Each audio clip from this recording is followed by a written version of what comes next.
السلام علیکم، ایک اور نئی ویڈیو کے ساتھ میں ہوں علی سرور۔ آپ میرا آفیشیل یوٹیوب چینل دیکھ رہے ہیں، علی سرور آفیشیل ریئلٹی ناؤ میں ریئلٹی یہ ہے جناب کہ بابر اعظم کی جو ویڈیو ہم نے کی تھی اس کے بعد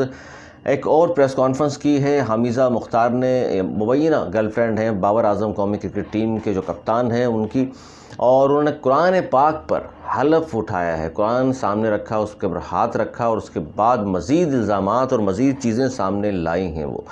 بابر اعظم ظاہر ہے سب جانتے ہیں، انٹرنیشنل کرکٹر، پاکستان کا بہت بڑا نام ہے، بہت بڑے بلے باز ہیں، 26 سالہ، 29 ٹیسٹ اور 77 ون ڈے انٹرنیشنل، جبکہ 44 یعنی 44 پاکستان کی طرف سے T20 وہ کھیل چکے ہیں۔ بابر اعظم قومی ٹیم کے اس وقت کپتان بھی ہیں، اور انہوں نے حلف جو اٹھایا ہے حمیزہ مختار نے، مبینہ گرل فرینڈ نے، وہ یہ کہتی ہیں کہ جی بابر اعظم نے میرے ساتھ بہت ساری جگہوں پر گئے بھی تھے اور بابر اعظم کے لیے میں نے بہت کچھ کیا ہے۔ وہ کہتی ہیں میرے پاس شواہد موجود ہیں بابر اعظم کے حوالے سے۔ وہ یہ بھی کہہ رہی ہیں کہ جن جن ہوٹلوں میں ہم اسٹے کرتے رہے ان کی رسیدیں موجود ہیں، اور نئے جو الزامات ہیں اس میں آپ کو یہ بتاؤں کہ وہ یہ کہتی ہیں کہ 2017 میں میرے پاس ایک گاڑی تھی بلیک کلر کی، میری والدہ کی ریبیون گاڑی تھی، 12 لاکھ کی میں نے بیچی اور 12 لاکھ بھی میں نے بابر اعظم کو دیے، اور بابر اعظم نے وہ پیسے آ کے وصول کیے، اور اگلے ہی 2-3 دن بعد اس کا رویہ تبدیل ہونا شروع ہو گیا، جس کے بعد بہت زیادہ تبدیل جب رویہ ہو گیا تو میں تھانے پہنچی اور میں نے رپورٹ درج کرائی۔ یہ 2017 کی بات ہے، اور اس کے بعد ان کے والدین آئے، یعنی کہ بابر اعظم کے میرے والدین بھی آئے تھانے میں، نصیر آباد تھانے میں، اور وہاں آ کر صلح ہوئی ہے۔ صلح اس شرائط پر ہوئی تھی، ایک معاہدہ ہوا تھا جس کے تحت بابر اعظم نے مجھ سے شادی بھی کرنی تھی اور مجھے خاموشی اختیار کرنی تھی، لیکن بابر اعظم نے شادی نہیں کی اور اس کے بعد بھی مجھے جنسی حوث کا نشانہ بناتا رہا۔ اور اس کے علاوہ جو بہت ساری انہوں نے باتیں کی ہیں، وہ یہ بھی کہتی ہیں میرے والدہ کا زیور تھا اس دور میں جب میں نے بیچا ہے وہ 1.5-2 لاکھ روپے مالیت تھی اس سونے کی، وہ میں نے بیچ کر وہ پیسے بھی بابر اعظم کو دیے، اور بابر اعظم کو میں آئی فون گفٹ کرتی رہی ہوں، اور بابر اعظم سے ان کا جو تعلق بنتا ہے، جس سے پہلی ویڈیو میں اگر آپ نے دیکھا میں نے بتایا، وہ کہتی ہیں کہ 3rd اسٹینڈرڈ سے 7th اسٹینڈرڈ تک وہ میرے کلاس فیلو تھے، اور آج بھی جو پرانے لوگ ہیں جو میرے ساتھ پڑھتے رہے ہیں ہمارے کلاس فیلوز، وہ جانتے ہیں اس تمام معاملے کو، اور اس طرح اسکول جو ہے ہمارا وہ جانتے ہیں تمام ان چیزوں کو۔ اچھا، مسئلہ یہ ہے کہ ان دونوں کے درمیان جو کچھ بھی ہوتا رہا وہ زنا بالجبر نہیں ہے، زنا بالرضا ہوا ہے سب کچھ، یہ بھی وہ جانتی ہیں۔ وہ کہتی ہیں بالکل، اور سزا ہوگی تو دونوں کو ہو، بالخصوص مجھے تو جو بہکایا گیا یا گھر سے بھگایا گیا، تو بہت سارے لوگوں نے سوال اٹھایا تھا جی آپ تو بہت کم عمر تھی، یہ کیسے ہو سکتا ہے؟ وہ کہتی ہیں جی میں ضرور کم عمر تھی، 14-15 سال کی تھی، لیکن بابر اعظم اس زمانے میں بھی 17-18 سال کے تھے، ان کا شناختی کارڈ بن چکا تھا۔ اچھا، اس سے پہلے وہ کہتی ہیں گھر والوں سے جب ہم نے شادی کی بات کی تو میرے گھر والوں نے منع اس لیے کر دیا تھا کہ ہم خاندان سے باہر شادی نہیں کرتے، پہلی بات۔ دوسرے وہ کہتی ہیں کہ جی انڈر ایج تھے اس وقت ہم،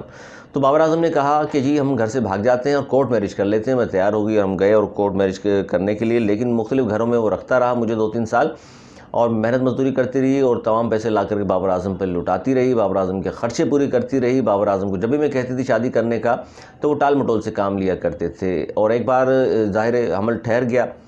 جب ظاہر تمام اس طرح کے کام ہوا کرتے تھے، مباشرت ہوا کرتی تھی جس طرح میاں بیوی کیا کرتے ہیں، تو پھر یہ مجھے ایک گنجان آباد علاقے لاہور میں لے گیا، جہاں عبدالقادر سابق کرکٹر کے بیٹے سلمان قادر بھی موجود تھے، اور ان کے کزنز جو ہیں بابر اعظم کے اکمل برادران، ان میں سے بھی کوئی وہاں موجود تھا۔ اور ایک اہم بات، ایک اہم انکشاف جو انہوں نے اور کیا کہ اسلام آباد میں وہ ایک ہوٹل میں ٹھہرے ہوئے تھے اور وہاں چھاپا پڑ گیا جی، اور وہاں جب چھاپا پڑا تو رنگے ہاتھوں کہتے ہیں ہم دونوں پکڑے گئے برہنہ حالت میں، اور جب وہاں پھر ہمارے خلاصی کیسے ہوئی، ہمیں چھڑایا گیا، تو وہ بھی پاکستان کے ایک نامور کرکٹر ہیں عمران نذیر، وہ آئے اور انہوں نے آ کر وہاں چھڑایا ہم دونوں کو، ہم دونوں پکڑے گئے تھے ہوٹل میں، اس کا بھی ثبوت موجود ہے۔ اچھا، PCB کے جو دورے ہوا کرتے تھے، جن جن ہوٹلوں میں قومی ٹیم ٹھہرا کرتی تھی، بابر اعظم ٹھہرا کرتے تھے، وہاں یہ بھی کہتی ہیں جی میں بھی ان کمروں میں ٹھہرتی تھی۔ اور ایک اور بات انہوں نے یہ کی کہ جب میں نہیں ہوتی تھی ساتھ ان کے بابر اعظم کے، تو بابر اعظم مجھے وہاں سے فون کرتا تھا جس شہر میں وہ میچ کھیل رہا ہوتا تھا، تو اس حد تک وہ جب مختلف شہروں میں بابر اعظم گیا ہوتا تھا کرکٹ میچ کھیلنے کے لیے، اور میں اگر ساتھ نہیں ہوتی تھی تو بابر اعظم رات کے وقت واش روم میں یا کمرے سے مجھے فون کرتا تھا اور کہا کرتا تھا جی مجھ سے سیکس فون کیجئے، مجھے سیٹسفائی کریں. تو میری مجبوری تھی، ظاہر میں محبت کرتی تھی ان سے، تو میں فون سیکس کرتی تھی ان کے ساتھ اور ان کو سیٹسفائی کرتی تھی. یہ گھناؤنا کردار بابر اعظم کا، انٹرنیشنل کرکٹر کا. کرکٹر بہت اچھے ہیں لیکن پرسنل زندگی یہ ہے. اور لڑکی نے جو کچھ الزامات لگائے ہیں، حمیزہ مختار نامی اس لڑکی نے قرآن پاک پر ہاتھ رکھ کر لگائے ہیں، تو اس میں کس حد تک صداقت ہے یہ تو ظاہر ہے تحقیقات ہوں. وہ خود کہتی ہیں اس کی تحقیقات ہونی چاہیے ان تمام چیزوں کی. پی سی بی نے ایک بڑا اعلان جو کیا تھا وہ یہ تھا کہ جی ان کا پرسنل معاملہ ہے، ذاتی ان کے نجی معاملہ ہے ان کا، تو ہم اس پر کچھ تبصرہ نہیں کریں گے، لیکن یہ الزامات ہلکے ہرگز نہیں ہیں. اچھا، انہوں نے یہ بھی کہا کہ جی اس حوالے سے قانون کیا کہتا ہے، تو وہ قانون میں تو ظاہر زنا بالجبر نہیں ہے، زنا بالرضا ہے، اور اس کی سزا جو ہے وہ کہتی ہے کہ یہ تمام جو میں اگر ان کے ساتھ بیوی والے تعلقات تھے، میرے مباشرت ہم دونوں اگر کرتے تھے تو اس کی رضامندی سے ضرور تھا، لیکن اس کی وجہ ہے، اس کی وجہ یہ ہے کہ مجھے شادی کا جھانسا دیا ہوا تھا. میں نے یہ سیکس اس لیے کرایا ان سے. وہ یہ کہتی ہیں کہ انہوں نے کہا تھا کہ جی اس کے بعد ہم شادی کر لیں گے، اس لیے ہمارے درمیان فاصلے نہیں ہونے چاہیے، تو لہٰذا میں مان گئی تھی. اور یہ گھناؤنا جو کھیل ہے وہ چلتا رہا 7 8 9 سال تک، اور پکڑی بھی گئیں. جس طرح میں نے کہا آپ سے، اسلام آباد کے ایک ہوٹل میں جہاں پولیس نے چھاپہ مارا ان کو پکڑ لیا، لیکن عمران نذیر پاکستان کے ایک سابق کرکٹر ہیں، انہوں نے آ کر انہیں چھڑایا تھا، اور ان کے پاس تمام شواہد موجود ہیں اس بات کے بھی. انہوں نے جو زیور بیچ کے پیسے دیے وہ بھی، ریبون گاڑی جو بیچی اپنی والدہ کی انہوں نے کہا جی میں والدہ کو کہا تھا کہ یہ میں نے والدہ سے جھوٹ بولا تھا کہ گاڑی بیچ دیتے ہیں، اس سے اچھی گاڑی ہم خرید لیں گے کچھ اور پیسے ملا کر، اور وہ 12 لاکھ روپے کی گاڑی بیچی اور وہ پیسے بھی بابر اعظم کو دیے، اور بابر اعظم بعد میں انکاری ہو گئے. اور تھانے میں جب یہ دونوں فیملیز پہنچی ہیں تو انہوں نے یقین دہانی بھی کرائی تھی. اور لیکن اب سوال یہ پیدا ہوتا ہے، یہ تمام جو کچھ بھی یہ لڑکی کہہ رہی ہے، قرآن مجید قرآن پاک پر ہاتھ رکھ کر سب کچھ کہہ رہی ہے، اور مسلمان ظاہر ہم ہیں تو سب قرآن پاک سے بڑھ کر کچھ نہیں ہے، اس پہ ہاتھ رکھ کے کہا ہی جاتا ہے کہ کوئی مسلمان اگر مسلمان ہے تو کم از کم جھوٹ نہیں کہے گا. لڑکی نے بہت سنگین الزامات لگائے ہیں. اچھا، اس حوالے سے جی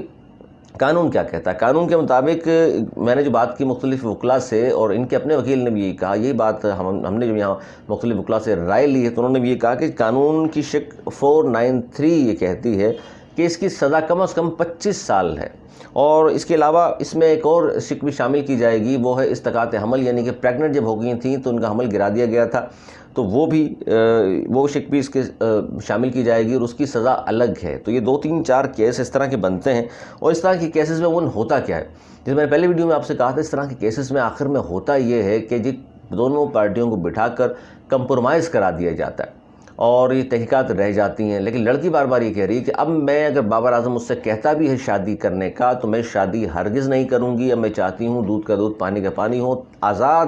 شفاف تحقیقات ہوں. اور لڑکی نے جس قسم کے الزامات لگائے ہیں، اور تمام شواہد اس کے پاس موجود بھی ہیں، اور فون کال کا ڈیٹا موجود ہے ان کے پاس، اور تھانے میں آ کے جو یقین دہانی کرائی گئی تھی، جو کہ ایگریمنٹ ہوا تھا، وہ بھی ان کے پاس موجود ہے کہ بابر اعظم مجھ سے کھیلتا رہا، مجھے جنسی زیادتی کا نشانہ بناتا رہا، مباشرت ہوتی رہی، پریگننٹ ہو گئی، استقاط حمل کرا دیا. یہ سب کچھ کس نے کرایا جی؟ بابر اعظم قومی کرکٹ ٹیم کے کپتان. یہ سب کچھ کہہ رہی ہیں ان کی مبینہ گرل فرینڈ حمیزہ مختار. اچھا، اب مسئلہ یہ ہے کہ یہ سب کچھ تو ہوتا رہا، اب اس میں ان کے پیچھے کیا را ہے؟ کیونکہ پاکستان کے مائنس بلے باز ہیں، اور کہا جاتا ہے کہ جی یہ سچن ٹنڈولکر اور وراٹ کوہلی کا ریکارڈ توڑ دیں گے اگر اس طرح کھیلتے رہے. تو کیا کسی کی سازش ہے؟ کیونکہ پاکستانی کرکٹر کوئی بھی اتنوں پر جب آتا ہے تو ان کے خلاف سازشیں ہوتی ہیں، یا ان کے خلاف کوئی بہت بڑا کوئی انویسٹر ہے جو بابر اعظم کو نقصان پہنچانا چاہتا ہے، یا پاکستان کرکٹ ٹیم کے کپتان کو ذاتی طور پر یا قومی ٹیم کو نقصان پہنچانا چاہتا ہے. تو وہ یہ کہتی ہیں جی بالکل کوئی نہیں ہے، اور میں قرآن پاک پر حلف اٹھا کر کہتی ہوں ایسی کوئی بات نہیں ہے، کوئی میرے پیچھے نہیں ہے، مجھے صرف دھوکہ دیا ہے، مجھ سے کھیلا گیا ہے، میری عزت تار تار کی گئی ہے، اس لیے میں سامنے آئی ہوں. اور جب میں نے بابر اعظم کو بتایا تھا کہ میں اب مزید برداشت نہیں کر سکتی اور میں جاؤں گی اور پریس کانفرنس کر کے کچا چٹا سارا کھولوں گی، تو بابر اعظم نے مجھے کوئی 200-300 کالز کی ہیں، جس کا میرے پاس ریکارڈ بھی موجود ہے. تو انتہائی گھناؤنا کردار سامنے آیا ہے قومی کرکٹ ٹیم کے کپتان بابر اعظم کا. اس میں کس حد تک صداقت ہے؟ لڑکی یہ کہہ رہی ہے تحقیقات ہونی چاہیے، تو بابر اعظم صاحب کو سامنے آنا چاہیے اور کہنا چاہیے کہ اس کی آزادانہ تحقیقات ہوں، تاکہ دودھ کا دودھ اور پانی کا پانی ہو جائے. یہ تھا ہمارا آج کا پروگرام ولاگ، اور اگلے ولاگ تک کے لیے علی سرور کو دی اجازت. مولانا کی بان.